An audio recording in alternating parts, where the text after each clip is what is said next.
بسم اللہ الرحمن الرحیم۔ جھگڑے کا دوسرا سبب وَلَا تَلْمِزُوا أَنفُسَكُمْ، جو آیت مبارکہ ہم نے پڑھی تھی، اس میں دوسری چیز جس سے منع کیا گیا ہے وہ ہے کہ آپس میں ایک دوسرے پر عیب نہ لگاؤ، اور یہ بھی جھگڑے کا سبب بنتا ہے۔ اور آپس میں ایک دوسرے پر عیب لگانے سے مراد یہ ہے کہ اپنے بھائی پر، رشتہ دار پر، عزیز و اقارب پر، اپنے حلقہ احباب میں جو لوگ آتے ہیں ان پر عیب لگانا۔ تو مطلب یہ ہے کہ کسی کو کانا، اندھا یا لولا لنگڑا نہ کہو، ٹھیک ہے۔ اگر خدا نہ خواستہ کوئی شخص ایسا ہے، اندھا ہے، کانا ہے، لنگڑا ہے، اس کا تو کوئی قصور نہیں ہے اس میں، اس کو اللہ تعالیٰ نے پیدا کیا ہے۔ تو جب اللہ تعالیٰ نے اس کو پیدا کیا ہے تو اس میں آپ کو کسی کو کچھ کہنے کا کوئی حق نہیں بنتا۔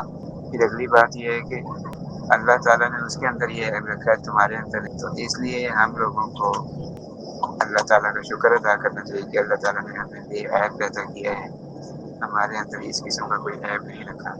تو اس لیے جب ہمیں اللہ کا شکر ادا کرنا چاہیے، تو جس کو اللہ تعالیٰ نے کسی عیب کے ساتھ پیدا کیا ہے اس پر اس کو چھیڑنا، تنگ کرنا یا اس کو تانے دینا یہ مناسب نہیں۔ اور اس کا ایک دوسرا مفہوم بھی ہے کہ تم آپس میں ایک دوسرے پر عیب نہ لگاؤ، اس لیے کہ جب تم کسی پر عیب لگاؤ گے تو وہ تمہارے اوپر کوئی عیب لگائے گا، تمہارے اندر کوئی کمی تلاش کرے گا، عیب تلاش کرے گا، اور پھر وہ اسی عیب کے ساتھ تمہیں پکارے گا، لوگوں کے سامنے تمہیں چھیڑے گا، شرمندہ کرے گا، ذلیل کرنے کی کوشش کرے گا، تانے دے گا۔ تو گویا کہ انسان خود اپنے اوپر عیب لگوانے کا سبب بنتا ہے، ٹھیک ہے نا، اپنی تحقیر اور اپنی تذلیل کا خود سبب بنتا ہے۔ اور اسی طرح حدیث پاک میں بھی آتا ہے کہ اپنے ماں باپ کو گالیاں نہ دو۔